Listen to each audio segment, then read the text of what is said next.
Hey everyone, welcome to our first episode of Living with Technology. I'm Mark, and I'm thrilled to kick off this video podcast series where we explore the relationship between technology and highly sensitive people. Today, we're chatting with Kimberly Marshall, who's joining us from New Jersey. Kimberly is a mother and identifies as a highly sensitive person, or HSP. She's got a pretty cool resume too. She used to manage the production of big time magazines like Time, DC Comics, and Fortune. After years of writing content for digital marketing, for the digital marketing world, she's changed direction. Now she's running her own gig as the founder and lead coach of Happy HSP Coaching, where she helps people with high sensitivity. So let's get into it and hear more from Kimberly herself. Kimberly, to start, could you please share with our audience your definition of highly sensitive people, also referred to as HSP? Absolutely. I love to start with what highly sensitive people are not, because I think it comes with a lot of misconceptions.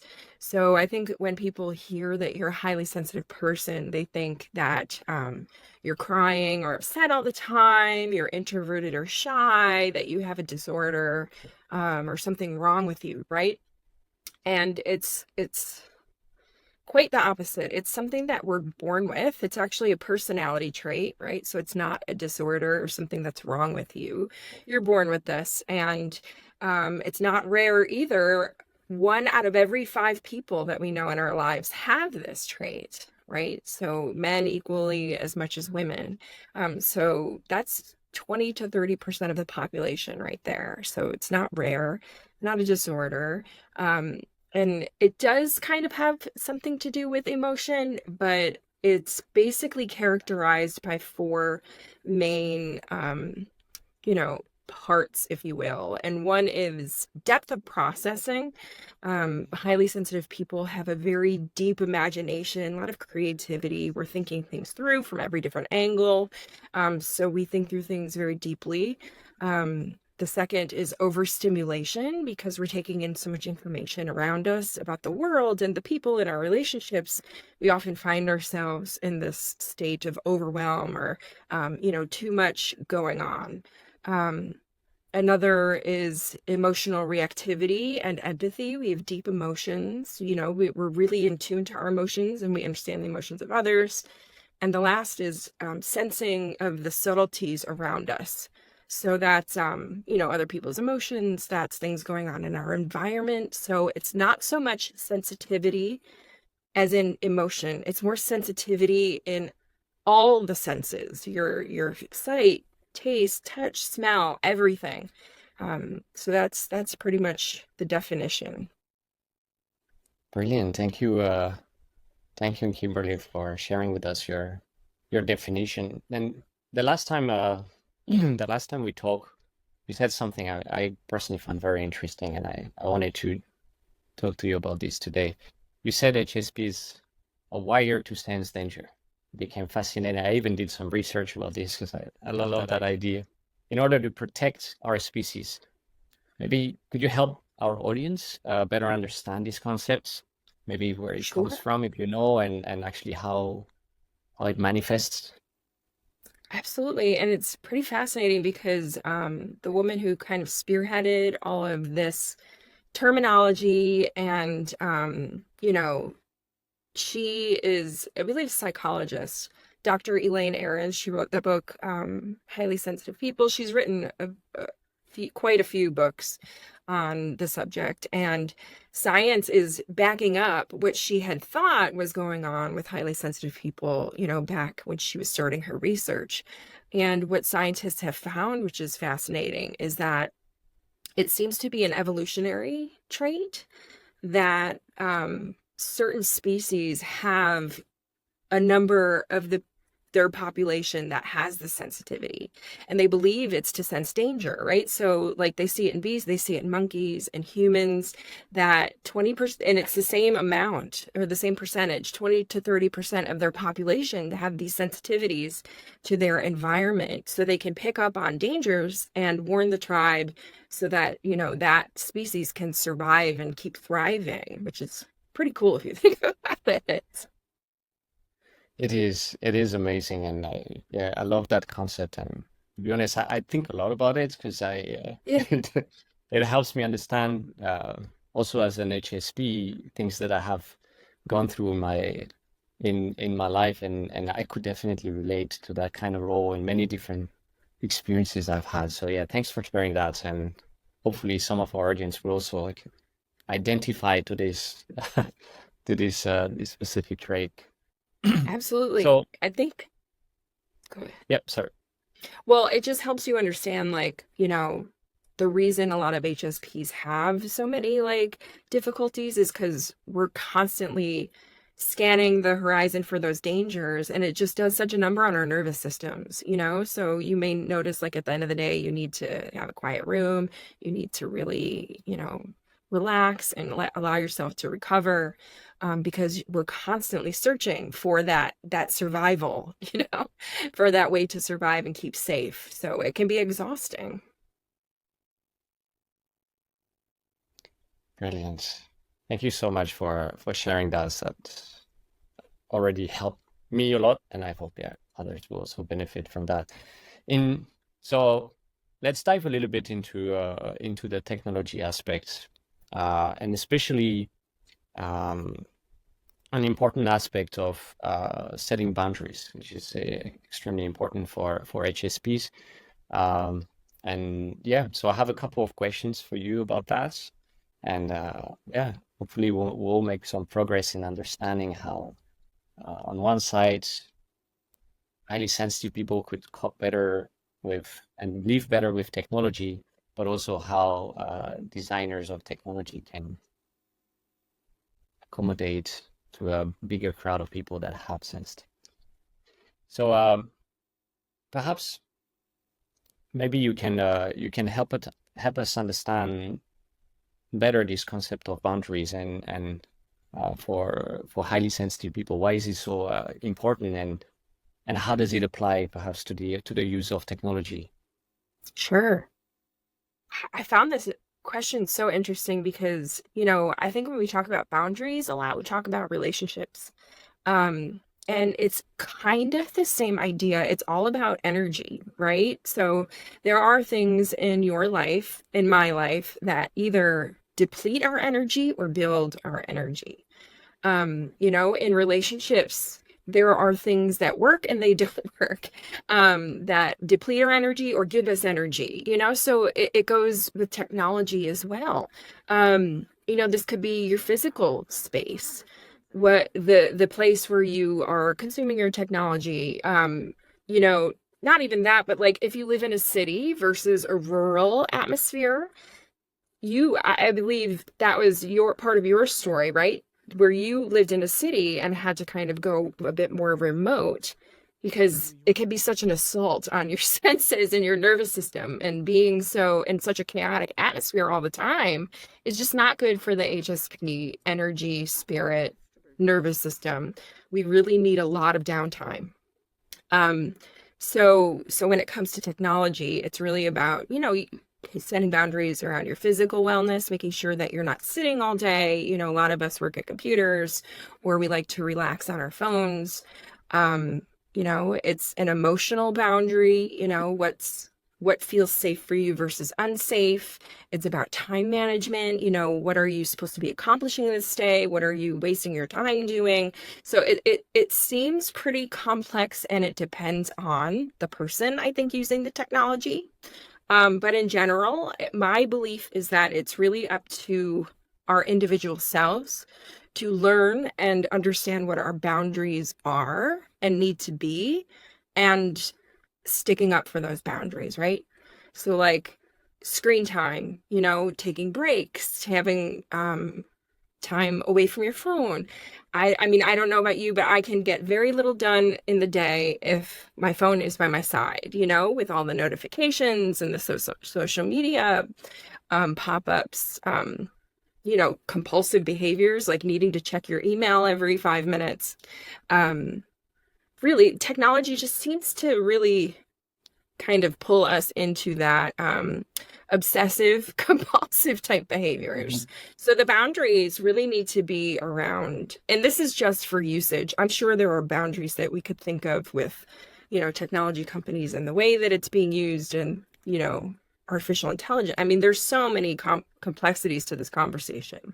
But if we're talking about just users, you really need to be mindful of what feels good, what doesn't, and how can you make sure that you're using technology in a way that is, again, giving you energy versus depleting it.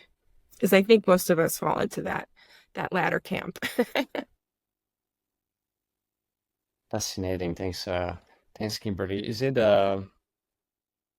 as an HSP yourself, was there a moment in your life, a key moment where you realized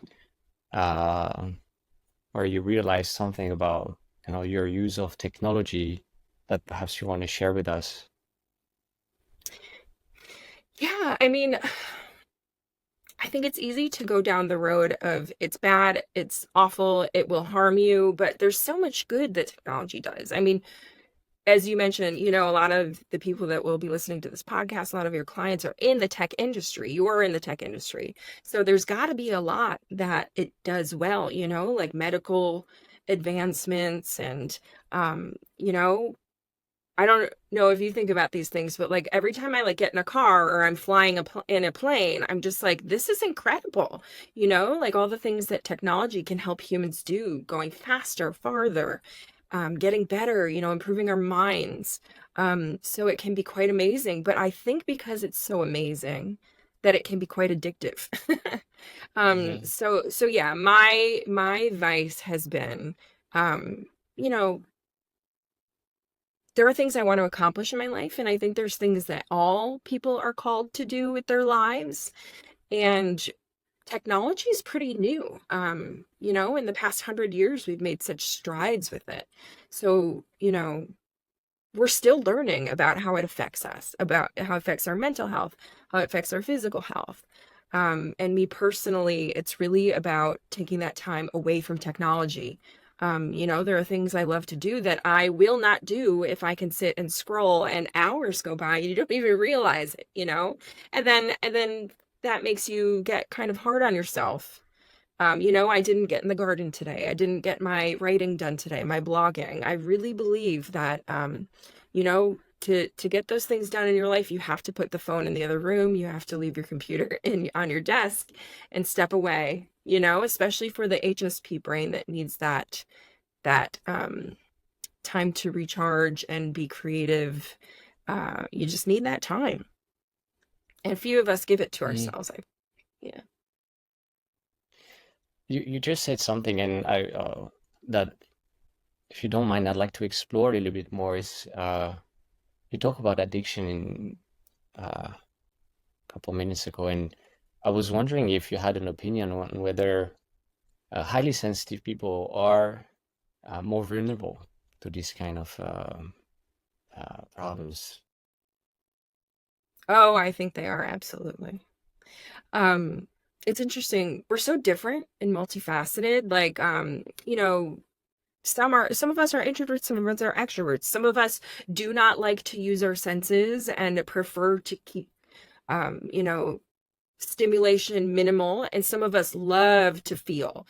There's an HSP called high sensation seeking, where we just love to, feel deep emotions and just really be in the moment. I think someone likened it to like living in black and white versus Technicolor, right? We just have so much more that we're seeing and experiencing.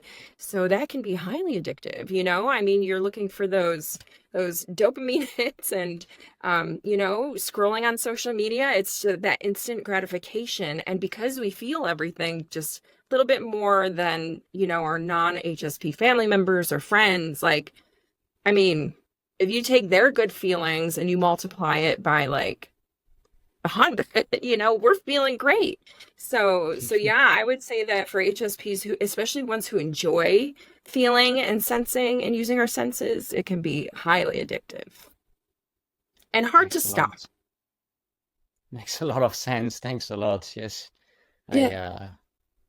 yeah, I was sometimes reflecting on that concept, but never got to that. Yeah. Thanks. Based on And I your, wonder yeah, I'm sorry, go ahead. and I wonder if it makes it us harder on ourselves too when we fall into those traps. Could you expand? What do you mean? Um, well, with highly sensitive people, we live so much in our heads. And Mm-hmm. a lot of us struggle with the addiction, the perfectionism, the accomplishment, the Yes. success, and so I think when we allow ourselves to get stuck in these technology using habits, then the mental health goes, what's wrong with me? Do you know what I mean? So it can really lead you down a path of self-loathing, if you will. Interesting. Thank you so much.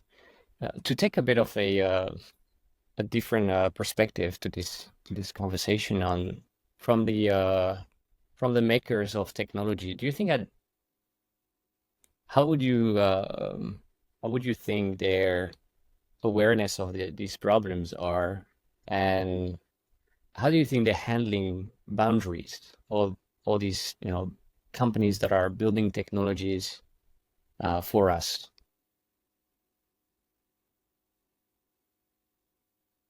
That's a good question. It depends on, I mean, if you think about it, there's so many technology companies with so many different ideas of, what they want to accomplish in and of themselves. I mean, I would say it depends on their,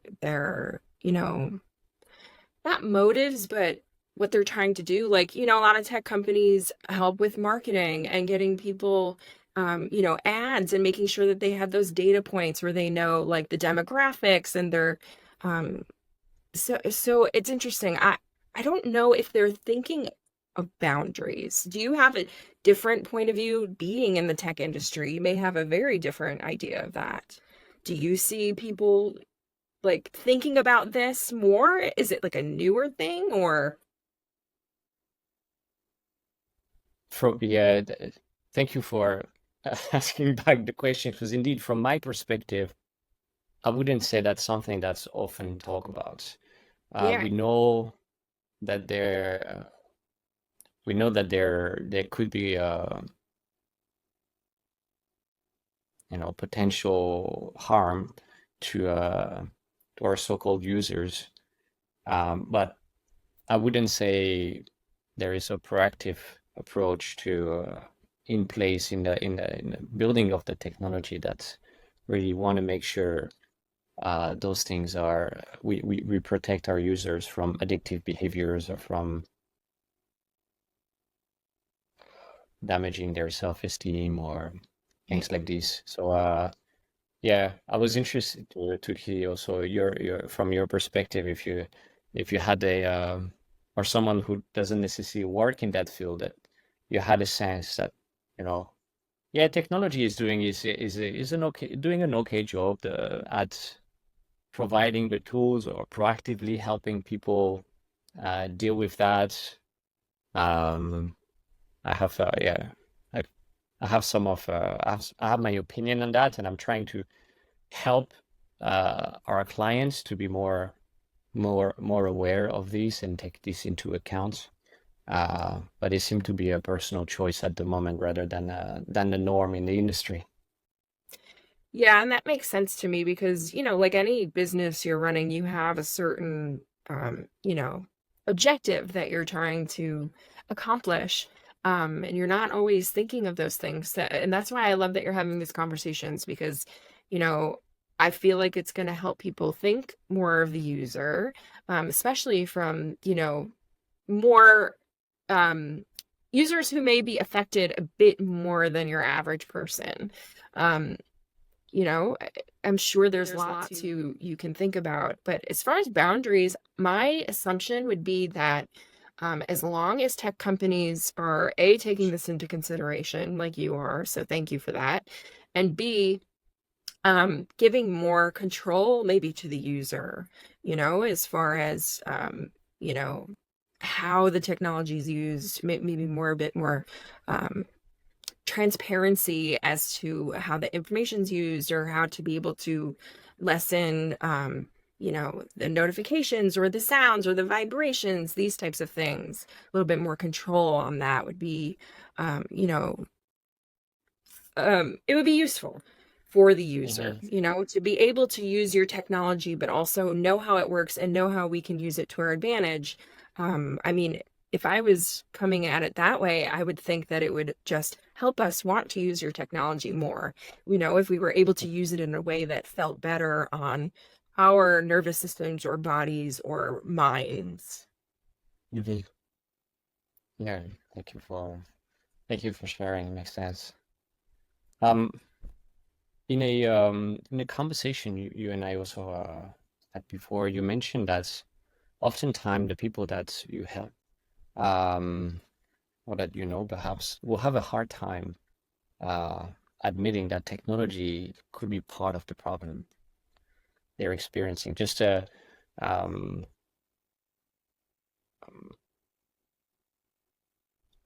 just to pause for a second on the question, I just want to highlight again that you're helping highly sensitive people cope with and navigate through life. Technology being one part of their environments, but obviously their environment is much more diverse than just technology. But they will have a hard time thinking that technology actually does affect their well-being and their Yeah. ability to be the best version of themselves. So I was wondering if you could help us, uh, perhaps give us some example if you're okay to share, or maybe understand why is that? Why do you think it is that people have such a hard time thinking like technology is part of my problem? Totally. I think it's twofold. I think one aspect is that this is new for us. Smartphones having all of this power just at our fingertips. It's pretty new for us. So I think we're just starting to see how it's affecting our mental health and physical health and ability to, not be so addicted to our screens and whatnot. But the second thing is that um, if you also think about relationships, um, it's so easy to say what the other person isn't doing or what you wish the other person would do better. But it's very difficult to think about the way that you may be part, contributing to, the fights or the miscommunications. It's hard to be critical of ourselves, I think, in certain ways. And I think also people feel like they're using technology to relax, to, tucking in at night and after work and watching a movie or scrolling on your phone on social media. It feels like you may be relaxing, but specifically for the HSP brain, it could be adding more overwhelm without us realizing it. So I'm not sure Hmm. if it's that we have trouble admitting it or if it's just we're not aware of it. So it just takes a bit of self-awareness. Um, so yeah, so I think, it's partly being addicted and it's also not realizing how it's actually affecting us, where we think it may be relaxing us and helping us unwind after a long day. It could actually be, making us feel more anxious or, more unsettled. So it's Nice. about being honest about where you are with that and how it makes you feel. Yeah, it makes me remember something you said last time, which transitions very well to the next question, which is you mentioned one behavior uh, that was very damaging for a highly sensitive person when they were trying to relax, which all of us do, which is, for example, checking the news. So we Yes. try to relax. We stop the task we are doing, then we check the news. It became almost like it became automatic for a lot of us, thinking that, yeah, we'll just distract ourselves with some information of what's going on out there. But for HSP, the consequences are beyond the information. They also affect us. So um, I read I read somewhere that there was two kind of tiredness, and I really love that idea, because I for a long time I thought being tired was just physically tired, but I there's the mentally tired also. That's maybe as I was aging started to be more obvious in my life. And the Yes. first one needing more rest, the second one being more needing more peace. And Yes. um, perhaps besides this, not necessarily going to news platforms to consume news when you want to relax, what are some of the other pieces of advice you can give highly sensitive people to relax or Yeah. energize, especially when it comes to technology, do's or don'ts kind of thing? Love this question, especially the peace versus rest part. I think it's so true. And I guess you can think about it as, when you, at the end of the day, or, a family vacation or anything that makes you feel overwhelmed, or there's a lot going on or a lot of chaos, you can retreat to a quiet place and rest, right? But if you're on your phone, to your point, you might not be allowing yourself that peace, especially if you do look at the news. We're such empathic people. We feel other people's emotions. So if we're reading about catastrophes or things that are not going well in the world, that's our danger sensing, right? That's our things are not going well, and it makes us nervous and anxious. So when you rest, for a highly sensitive person, think of it again with the energy in versus energy out. So this is very individual for you, for me, for different HSPs. So when you rest, it may be, and when rest, I think of stepping away from work or stepping away from obligation, play, a sense of play and fun and creativity. Sure, you can sit and rest and put your feet up. That's one form of rest. But something that gives you energy, such as, I love to garden, I love to read, I love to write, I love to journal. These are things that help your mind rest. Um, so it's the things that give you more energy versus depleting your energy. You really have to be mindful of that balance. Mm. Having such a great time again, discussing with you and hearing your point of view. I hope our audience would also appreciate the great insights you're sharing with us today. Um, so our audience is we're coming to an end to this beautiful conversation. So I just want to perhaps finish with the wish, something for my audience, although feel free to also address your audience, which are more perhaps highly sensitive people overall. But I would like to ask you the question as to how would you like technology to evolve? If you had to wish for technology to grow to become something more Mm. inclusive of highly sensitive people, how would it look like? Yeah. Would love to hear your thoughts. Also love this question because I'm not really sure if I've thought about it. I think we think about the ways that it's not serving us and not the ways that it could. Um, so so one thing that came up for me would be like more of a minimalist or streamlined approach to technology, in terms of functionality, brightness, design, a lot of like I don't know about you, but like when I read something online and then the ads are popping up and there's visuals and there's, video, it's just such an assault on our senses and our nervous system. So yeah, I wonder if there's like settings that could be more easily used where different users can manage that input, based on their level of being able to handle all of that Mhm. information at once.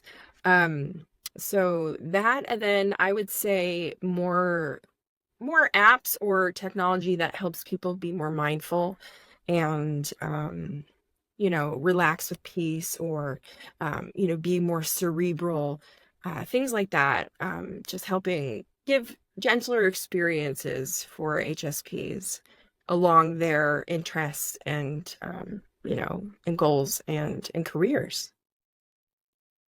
Thank you so much. Yeah, wouldn't it be cool to have those technology companies and products out there to kind of like get to know you before they offer you a digital experience, and like, all right, this person might be more sensitive, so I will kind Yes. of be more gentle in the way I uh, I approach that person and I serve that person with the product that I've developed. Thank you so much. That's brilliant brilliant advice for all of us in that industry.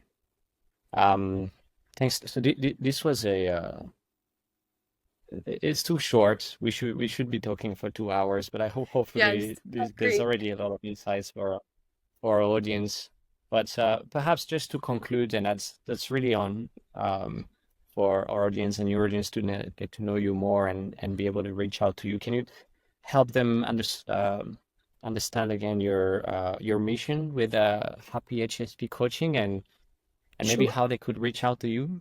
Absolutely. So I help highly sensitive people in their professions. So I help with career wellness, and that's in career transitions or reducing overwhelm, increasing confidence and resilience in the workplace, and overall, improving your job satisfaction, which is so important for HSPs to do something in their lives with their occupation that means something that's meaningful. So that's what I help HSPs do.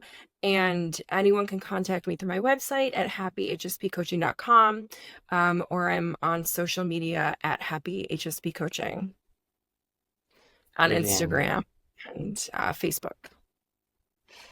Thank you so much, Kim. And yeah, whoever needs some help or would like to discuss with you on those topics, please feel free. Kimberly's amazing. I've had a great time already getting to know Yes, same. you, um and yeah, so thanks everyone for listening to this episode. It was a great conversation for us. I enjoyed it very much.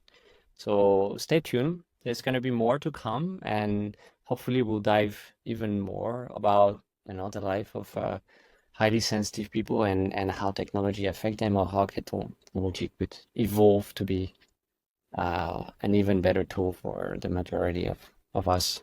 So thank you very much, Kimberly. You have a beautiful day.